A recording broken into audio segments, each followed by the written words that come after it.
Joyful, tema yang luar biasa. Memang Natal selalu ada hubungan sukacita, kegembiraan, keceriaan. Bahkan berita bagaimana yang di Facebook? Aman semasung? Oke. Bayangkan ketika pertama kali dunia mendengar ya bahwa Yesus Kristus Tuhan itu lahir, maka para malaikat yang di surga datang ke dunia dan menyatakan kegembiraan itu. Jadi kalau hari ini tema kita tentang joyful, sukacita di hari Natal ini, kiranya sukacita itu tidak hanya tinggal di kartu-kartu Natal yang kita terima, setuju? Kiranya joyful itu, sukacita itu nggak hanya tinggal di kertas-kertas yang kita tulis atau di brosur tema Natal kita. Tidak. Tuhan Yesus ingin supaya sukacita Natal itu terjadi di hidup kita. Hanya ada satu hal yang membuat sukacita Natal itu terjadi. Tolong dicatat. Bukan dalam dapat bonus $2.000, bukan gaji naik, bukan. Bukan dapat hadiah untuk cruise kemana begitu. Catat. Sukacita dalam hidup kita yang dari Tuhan tidak akan terjadi kalau kita tidak mengampuni. Tolong catat ini. Kita boleh bicara tentang sukacita sampai yang bicara berbusa-busa. Kita boleh mendengar khotbah-khotbah tentang sukacita. Tetapi kalau kita tidak saling mengampuni, semuanya itu bohong. Betul atau tidak? Saudara, Tuhan kita yang Maha Tahu tidak bisa kita suap dengan semua aktivitas ibadah kita. Betul atau salah? Dengar baik-baik.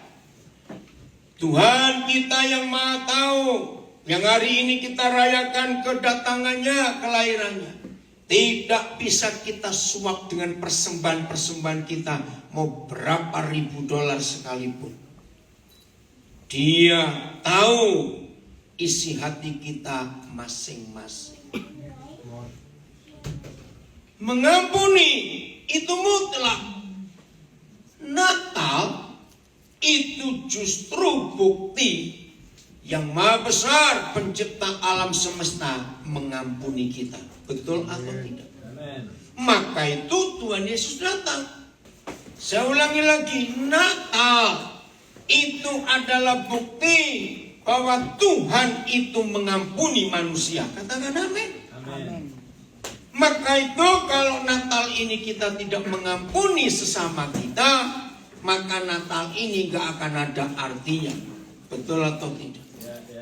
Saudara, saya mau tunjukkan fakta ini. Yang banyak murid-murid Tuhan Yesus gagal jadi muridnya, bukan karena kurang berdoa. Banyak anak-anak Tuhan gagal jadi anak Tuhan, bukan karena kurang rajin ke gereja, tapi karena tidak mengampuni. Jangan anggap enteng. Silakan rajin doa pagi, silakan rajin doa malam, silakan rajin doa puasa, silakan sibuk pelayanan. Tetapi kalau tidak mengampuni, itu kemunafikan. Kenapa bisa begitu? Saya mau tunjukkan 2 ayat ini. Pertama, Matius 5 ayat 9. Inilah satu-satunya ayat di dalam seluruh Alkitab. Dengar baik-baik. Inilah satu-satunya ayat dalam seluruh Alkitab yang memberitahu kita kenapa kita disebut anak-anak Tuhan. Nggak ada ayat lain di seluruh Alkitab kecuali Matius 5 ayat 9 ini. Kok bisa? kita orang-orang jahat, orang-orang berdosa ini disebut anak-anak Tuhan? Ternyata bukan karena kita sudah dibaptis, bukan. Bukan karena kita ganti nama dari Muhammad ke Daniel, bukan. Bukan karena kita rajin berdoa, bukan. Bisa ditayangkan Pak Gembala? Matius 5 ayat 9. Gak main-main. Ya, ini ayat yang pertama. Berbahagialah orang yang apa? Membawa damai. Inggrisnya peacemaker. Apa lawannya peacemaker? Lawan katanya opposite-nya troublemaker. Ya, blessed the one who make a peacemaker. Karena baca. Loh, karena ayo, karena siapa mereka itu? Bukan. Siapa mereka di sini? Yang membawa damai. Apa kata lain membawa damai? Gak punya musuh. Serius. Oke? Saya ulangi. Berbahagialah orang yang membawa damai, menjadi peacemaker. Karena mereka akan disebut anak-anak Tuhan. Saudara cari di seluruh Alkitab. Ternyata kita disebut anak-anak Tuhan karena kita gak punya musuh. Ayat kedua. Ibrani 12 ayat yang ke-14. Ibrani 12 ayat yang ke-14. Roh Kudus tolong kami supaya kalau kami sebentar pulang dari ibadah Natal ini, hidup kami berubah, setan dikalahkan, kami jadi pemenang semua, dan joyful. Sukacita Natal itu betul-betul kami alami dalam hidup kami dalam nama Yesus. Ibrani 12 ayat yang ke-14. Yang sudah bawa Alkitab, kita baca dulu sambil tunggu ditayangkan di layar. Oh, sudah ada. Terima kasih Pak Tuhan. Lihat ini. Berusahalah apa? Ayo, apa cepat? Berusahalah apa? Hidup damai. Dengan berapa orang? Semua orang. Oh, saudara punya bahasa Inggris? Pursue. Berjuanglah untuk bisa berdamai dengan semua orang. Semua orang itu berapa? Semua. Bukan banyak. Misalnya penduduk South Philly ini 50.000 misalnya. Jangan berkata gini, Tuhan, saya sudah berdamai dengan 49.999. Tinggal yang satu ini Tuhan. Itu sudah semua orang? Belum. Pokoknya orang. Saudara, suatu kejahatan besar ketika kita tidak berdamai. Ngeri. Maaf, jangan ada yang tersinggung, saya cuma tanya. Mana yang lebih gampang dihafal? Firman Tuhan atau firman mama mertua? Cepat jawab. Loh, ini serius, jangan tertawa. Mengapa firman mama mertua lebih gampang dihafal daripada firman Tuhan? Coba Pak Gembala sekali tanya jemaat. Saudara-saudara, khotbah saya 2 minggu lalu apa? Biasanya jawaban kita tola-toleh apa? Kamu baca tanya enggak? Tapi kenapa firman mama mertua 20 tahun yang lalu masih bisa diingat sampai hari ini? Awas yang tertawa-tertawa. Enggak. Karena Yosua 1 ayat 8 itu jadi di bagian hidup kita. Yosua 1 ayat 8. Kan begini kata Yahweh Tuhan kepada Yosua pengganti Musa. Perkatakanlah kitab Taurat ini dan renungkanlah siang dan malam, maka kamu akan berhasil dalam seluruh perjalanan. Nah, banyak orang menggunakan Yosua 1 ayat 8 untuk firman mama mertuanya. Firman mama mertua direnungkan siang dan malam. Dan diperkatakan tiap kali ketemu ipar-ipar yang lain. Udahlah, jangan pura-pura, Tuhan tahu. Maaf. Saudara, ngeri. Maka itu firman tetangga lebih cepat dihafal. Katakan amin, gak usah pura-pura. Betul tidak? Ayo, yang sudah lama pindah ke Amerika. Ingat gak tetangga yang pernah maki-maki dulu? Sampai pakaiannya ingat warna apa, jam berapa. Ingat semuanya. Sampai gayanya begini-begini aja ingat semuanya.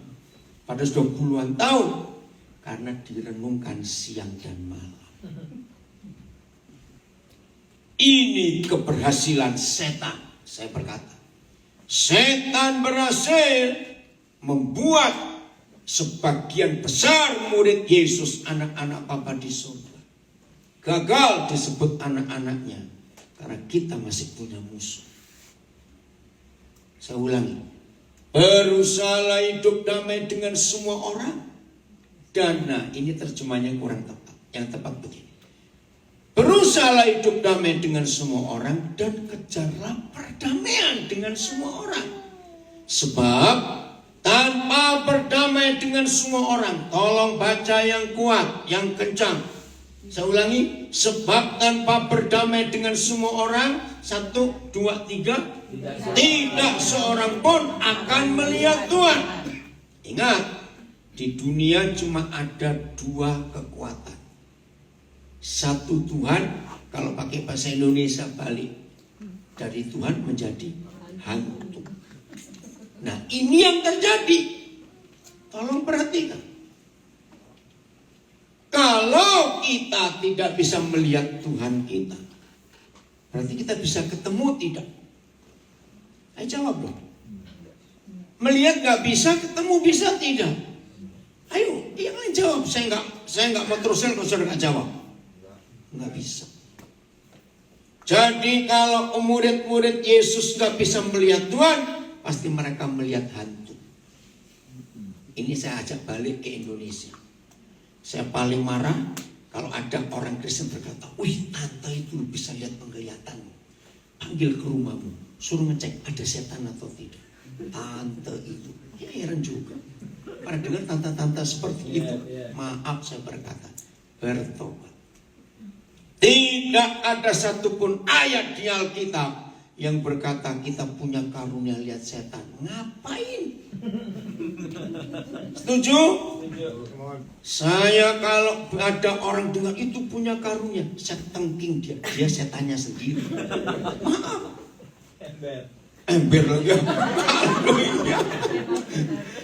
Memang benar ya. Ngelihat Tuhan aja jarang-jarang, kok sering ngelihat setan. Itu kan gak masuk akal. Tolak pengajaran seperti itu. 2 ayat ini, Matius 5 ayat 9 dan Ibrani 12 ayat 4. Inilah keadaan yang membuat banyak orang yang disebut anak Tuhan gagal dan gugur jadi anak Tuhan. Dan banyak hamba Tuhan, pelayan Tuhan, murid Yesus nggak pernah ngelihat Tuhan. Dan ini ngerinya. Orang hamba Tuhan yang belum bisa mengampuni, masih punya musuh, masih bisa khotbah nggak? Nah itu bisa menyembuhkan orang sakit, bisa buat macam-macam mujizat. Pertanyaannya, loh kok bisa? Ya karena saat itu ada orang sedang butuh Tuhan. Dan pas yang di situ hamba Tuhan yang sedang sakit hati ini tadi, ya Tuhan pakai dia. Karena gak ada orang lain. Masih ingat sayangnya Tuhan kepada Bileam supaya gak jatuh dalam dosa? Bileam yang mata duitan itu, gak ada yang lain di situ, cuma ada keledai. Masih ingat? Maka keledai pun bisa dipakai Tuhan. Dua bleknya Bileam itu. Kalau saya langsung bisa stroke. Lu bayangkan keledai bisa ngomong. Ayo coba bayangkan. Ngerti nggak?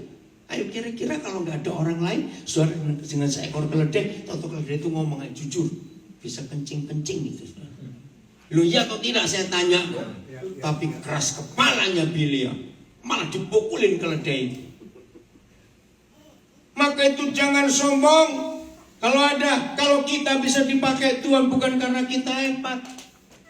Karena ada orang yang butuh Tuhan di saat itu dan kebetulan kita ada di situ. Maka itu tidak boleh seorang hamba Tuhan berkata, oh karunia saya A, oh karunia saya B. Nggak ada, itu karunia semua milik Tuhan. Nggak bisa kita gunakan seenak kita. Maka itu lihat para pengecek-pengecek gereja di Indonesia selama COVID. Termasuk pendeta Stephen Tong khotbah keras sekali. Hei, mana itu pendeta-pendeta Pentakosta, pendeta karismatik yang katanya bisa menyembuhkan orang? Kenapa kamu gak ke Wisma Atlet? Sembuhkan orang itu semua. Saya setuju khotbah itu. Lo betul tidak? Kalau memang mereka punya kuasa menyembuhkan orang, kenapa gak ke rumah sakit yang kena COVID itu?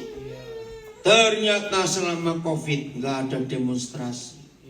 Pendeta aja mati kena COVID. Bayangkan, ngeri. Maka itu jaga hidup ini. Hati kita harus tidak boleh punya musuh. Awas tadi lagi, Pak Hendi, saya tuh gak benci, cuma malas ketemu. Sama goblok, tapi kok tertawa dia jadi. Awas. Kira-kira ada di sini? Wih, Tuhan Yesus ada. Bagaimana ini? Ayo bertobat. Sudah dekat Pendawa. Lihat mobilnya orang itu. Jangan masuk, jangan masuk. Begitu ya. Nah yang gak tahu Pendawa itu apa? Di Philadelphia itu ada toko Indonesia namanya Pendawa. Kayak pasar pabean. Yang gak tahu ya gak apa-apa. Serius. Saudara, ayo kita jujur. Nggak benci tapi malas ketemu sama. Saya akan tunjukkan fakta ini. Mengampuni tidak dimulai dari gereja. Mengampuni tidak dimulai di mall atau di kafe. Mengampuni harus kita mulai di rumah. Setuju? Harus mulai di rumah.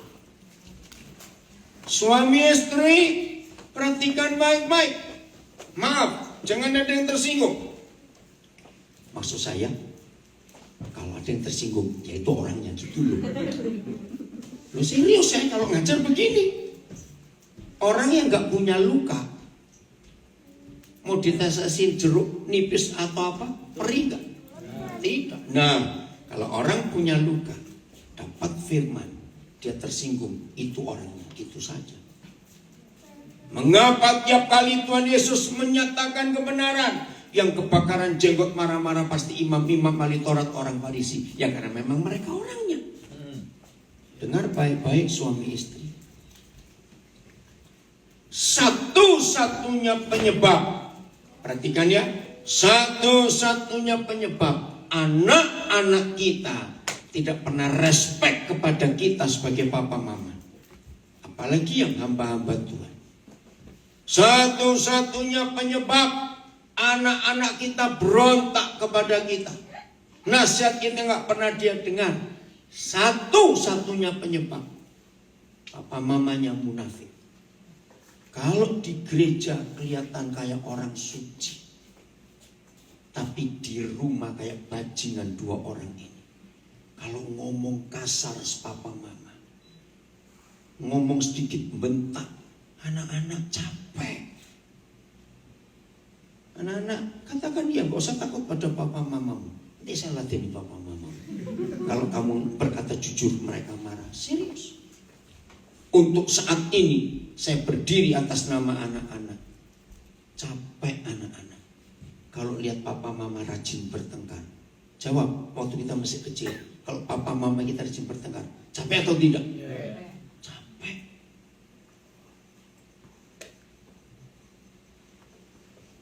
Mengapa setan berhasil membuat Tuhan tidak hadir di keluarga kita? Hanya karena tidak mengampuni. Suami istri ini perkara serius. Ketika saya dapat berita tema kita joyful yang di forward dari Pastor Hendy ke Pastor Aldo lalu ke saya, wah temanya luar biasa. Dan ketika saya merenung, saya harus sampaikan apa? Ternyata ini pengampunan. Maaf, saya tidak menuduh, tapi mari kita rendah hati dan jujur. Banyak di antara saudara yang tidak berdamai. Bahkan dulu ada yang sama-sama dari Indonesia, sampai di sini jadi musuhan. Hanya gara-gara urusan rumah, urusan uang. Maaf, selesaikan itu. Memasuki tahun 2022, meninggalkan tahun 2021, jangan cari modal macam-macam. Modal ini mengampuni. Pulang dari sini, masing-masing kita periksa hati. Boleh nggak saya berkata begini? Ada nggak orang punya koleksi musuh? Oh, nggak enak itu dengar. Saya tanya lagi. Ada nggak orang punya koleksi musuh? Ayo ngaku ah. Saya cuma tanya, bukan saudara toh. Tersinggung lagi ah. Saya tanya lagi. Ada nggak orang punya koleksi musuh? Ya gitulah jawabnya kok susah. Ada kan belum tentu saudara, kan cuma ngomong. Serius. Nah, kalau masih ada di antara kita punya koleksi musuh, selesaikan.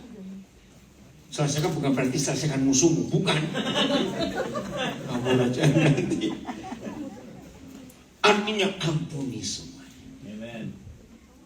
Supaya kita bisa melihat Tuhan. Yes. Saudara jangan main-main dalam keluarga dulu. Ayolah suami istri. Kenapa Alkitab mengukur berdamai itu dengan komunikasi?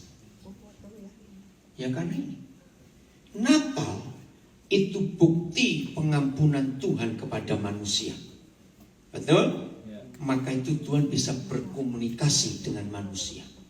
Tanpa pengampunan, maka tidak ada komunikasi antara manusia dengan Tuhan dan Tuhan dengan manusia. Itu hebat. Terima kasih Bapa di surga. Engkau mendamaikan kami dengan dirimu lewat Tuhan Yesus. Maka itu kita ada komunikasi. Nah, suami istri, komunikasi ini penting. Pastor Randy, Ibrani 13 ayat 4. Di mana komunikasi suami istri dimulai? Alkitab ini luar biasa. Jadi kalau di rumah kita selalu berdamai dan gak punya musuh dan gak bermusuhan, wah luar biasa. Indah hidup ini. Ibrani 13 ayat yang keempat. Tidak ada pemerintahan di dunia ini yang membuat sensus dan mendata tempat tidur rakyatnya. Itu pemerintah nganggur. Tapi pemerintah surga mendaftar tempat tidur suami istri. Hendaklah siapa? Baca, hendaklah siapa? Kamu semua. Berarti ada yang lolos kan? Enggak ada. Penuh hormat terhadap perkawinan. Dan janganlah kamu mencemarkan tempat tidur. Kok saudara bisa buka bahasa Inggris saudara keren. Your marriage bed. Tempat tidur pernikahanmu. Jangan kau cemarkan. Saudara, cemarnya tempat tidur pernikahan kita bukan karena kita terlalu sibuk sampai 3 bulan gak cuci spray. Enggak. Ya, cemarnya tempat tidur kita karena ada persundalan dan perzinahan. Dan kita yang bersundal dan berzina akan dihakimi Tuhan. Pastor Randy di situ ada Alkitab bahasa Inggris nggak di? Coba pakai Amplified atau NLT. Jangan pakai NIV, saudara. New Living Translation atau Amplified. Kita lihat. Ini ayat seru sekali. Tempat tidur suami istri itu ukuran kita berdamai atau tidak. Maaf. Kalau suami istri nggak berdamai, ini pertanyaan. Tempat tidurnya sepi atau ramai? Ayo jawab dong. Kalau suami istri nggak berdamai, tempat tidurnya sepi atau ramai? Cepat. Sepi. Kenapa? Nggak usah pisah ranjang dulu kan kejauhan Bung. Apalagi kalau kayak di villa kamar kecil-kecil rumah sempit gitu, mau tidur di mana? Tetangga, nggak lucu. Maaf. Mengapa suami istri nggak berdamai? Tempat tidurnya sepi. Karena pasti ada kata gini, habis ngomong pendek salah, ngomong panjang salah, nggak usah ngomong. Serius, periksa tempat tidur kita. Belum ada? Oke, lihat ini. Amplified atau NLT? Amplified. Baik. Serius. Maka itu pertanyaannya.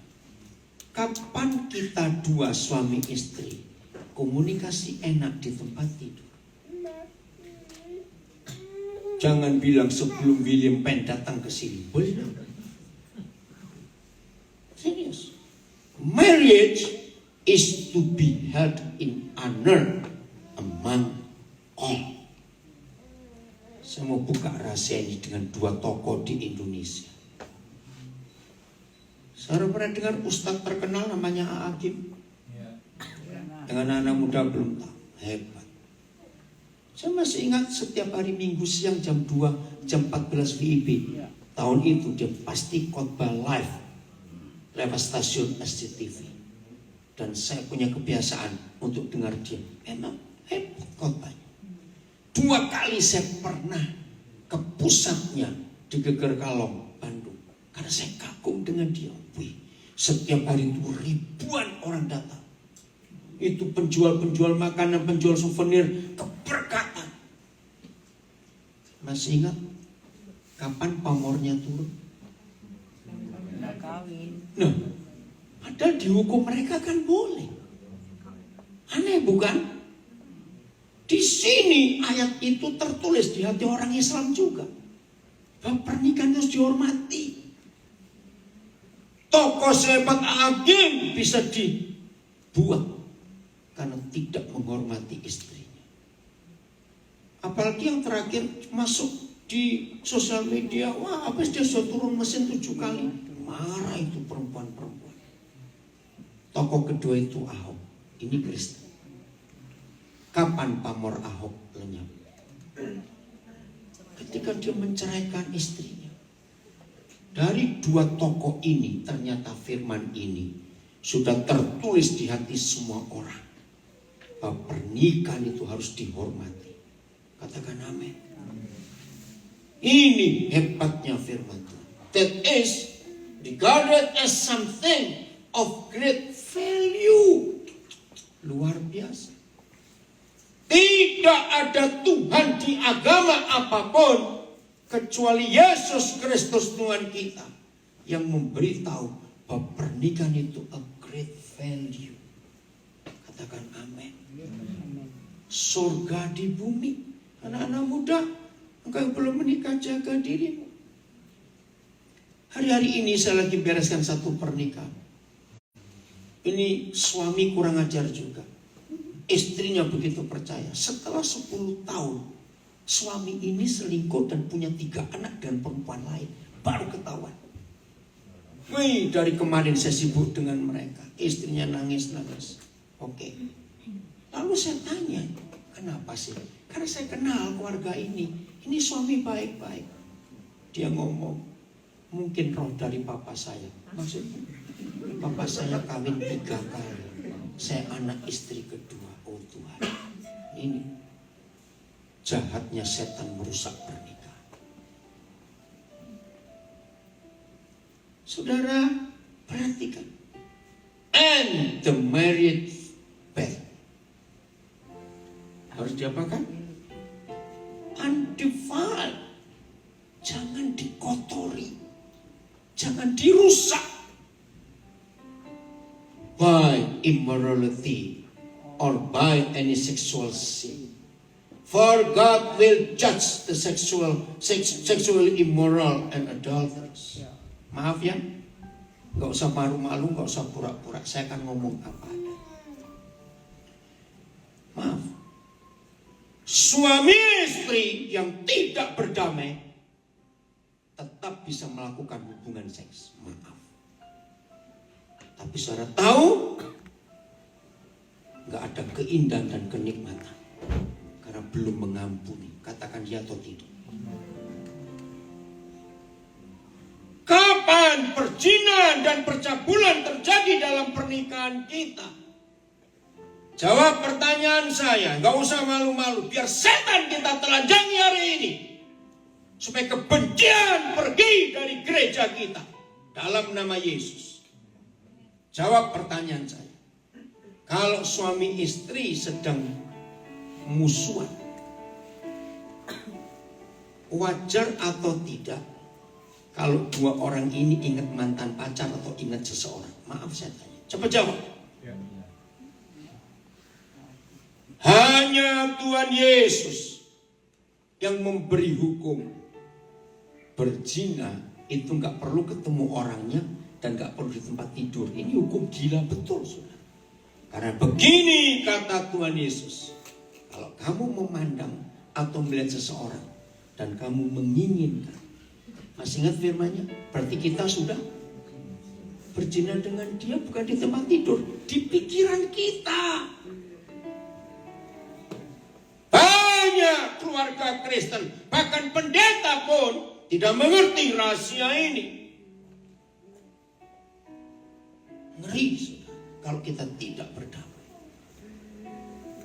Jangan main-main dengan tidak mengampuni. Joyful. Tidak akan terjadi kalau gak ada pengampun.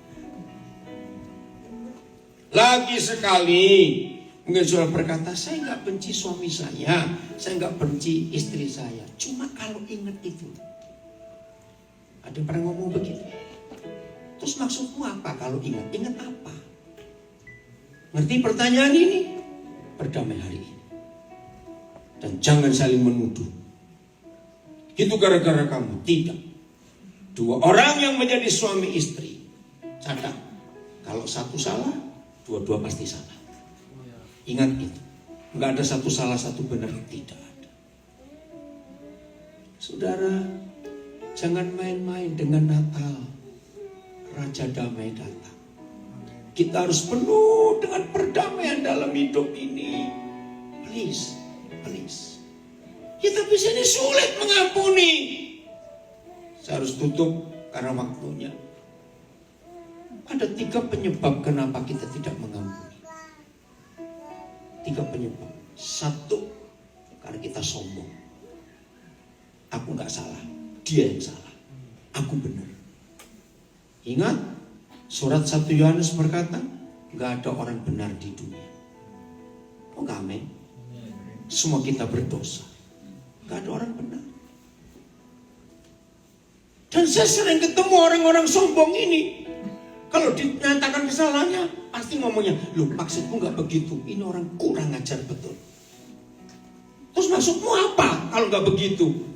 Sudah jelas dia salah, tapi selalu mengelak. Ini orang cepat masuk neraka, saudara. Daripada merusak dunia ini. Karena kesombongannya. Dan di dalam hidup pernikahan, ada orang-orang seperti ini. Entah si suami, entah si istri. Selesaikan hari ini. Jangan sombong. Semua kita ini mantan bajingan. Katakan amin, saudara-saudara. Mungkin masih ada bajingannya di sini. Siapa yang tahu? Saya kalau menyampaikan kebenaran, tidak perlu takut kepada siapapun. Karena Tuhan sayang kita semuanya. Stop berdosa.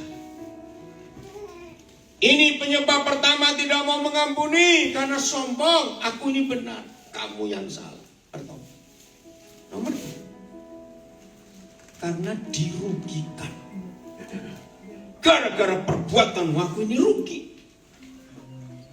Saudara, Tuhan Yesus waktu mengampuni kita, dia rugi atau tidak?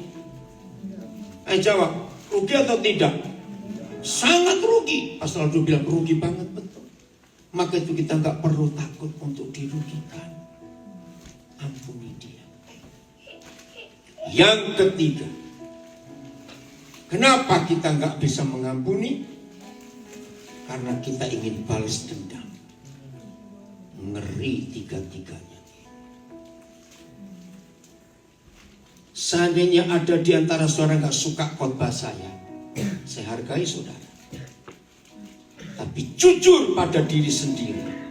Hidup yang tidak mengampuni itu menderita. Katakan amin. Hidup yang tidak berdamai itu menderita. Enggak usah pura-pura. Maka itu saya ulangi lagi. Di luar rumah kita bisa sok mesra. Di luar rumah kita bisa sok baik. Di luar rumah kita bisa sok rohani. Tapi yang di dalam rumah yang tahu kita ini siapa.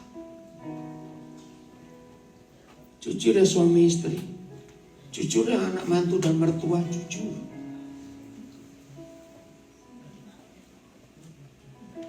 Lalu bagaimana cara kita mengampuni? Saya percepat. 2 Korintus 5. Ya, oh terima kasih. Jangan sombong, jangan takut rugi, jangan balas dendam. Terima kasih Pastor ini. 2 Korintus 5 ayat 18. Maaf, ayat 19 ya supaya cepat. 2 Korintus 5 ayat 19. Terima kasih Bapak. Bagaimana cara kita mengampuni? Sederhana, yang Bapak ajarkan kepada kita. 2 Korintus 5 ayat 19.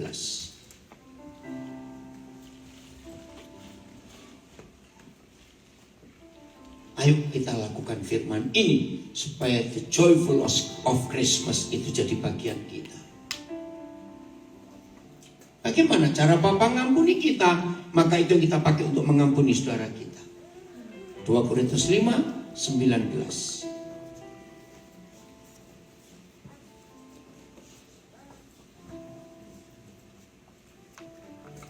Saudara percaya Bapa di surga sayang kita semua? Maka itu sayangnya dia memberitakan kebenaran ini. Hiduplah berdamai dengan semua orang tanpa ada musuh sedikit pun di hati ini. 2 Korintus 5 ayat 19. Ada yang salah? Error? Oke, ayo baca semua Alkitabnya. Cepat buka. 1, 2, 3. Ulang-ulang, mana suara yang lain? Ayo awas ya. Kalau HP saudara nggak diisi Alkitab berdosa. Apalagi diisi yang enggak, awas. Udah? 1, 2, 3. Sebab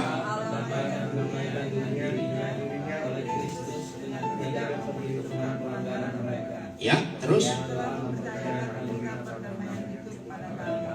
satu tindakan yang luar biasa.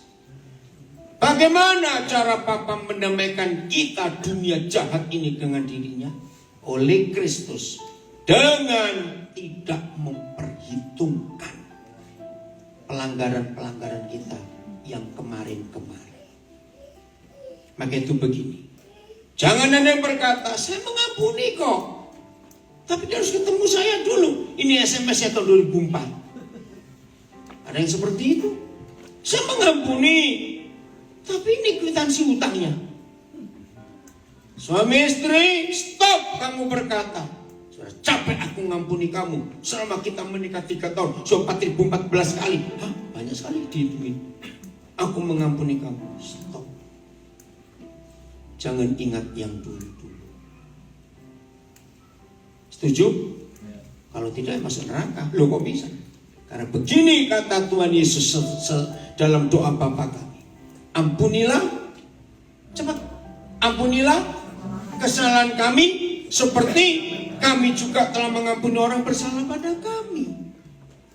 Satu-satunya Tuhan di antara jutaan Tuhan di dunia ini yang mengampuni umatnya tanpa bayar, tanpa melakukan siksaan sama Bapa, hanya ampuni saudaramu maka kamu diampuni. Itu hanya Bapa di surga. Semua agama lain umatnya dapat pengampunan itu karena mereka melakukan ritual ini, bayar ini, pakai itu.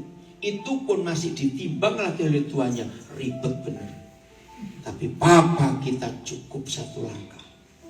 Kalau kita mengampuni saudara kita, maka dia mengampuni kita. Maka itu saya katakan kalau kita nggak mau mengampuni, berarti status kita masih orang berdosa. Walaupun kelihatan rajin ke gereja, maaf.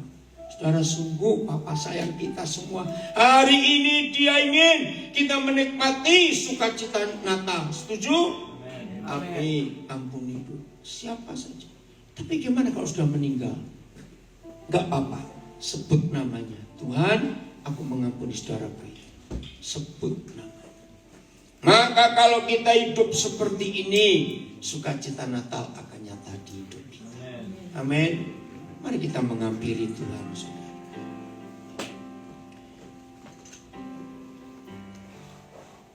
Renungkan sejenak. Musik tetap mengalun, gak apa-apa. Jangan menutupi apa-apa di hadapan Tuhan. Apa? Kiranya gak ada seorang pun yang keras hati di antara kamu.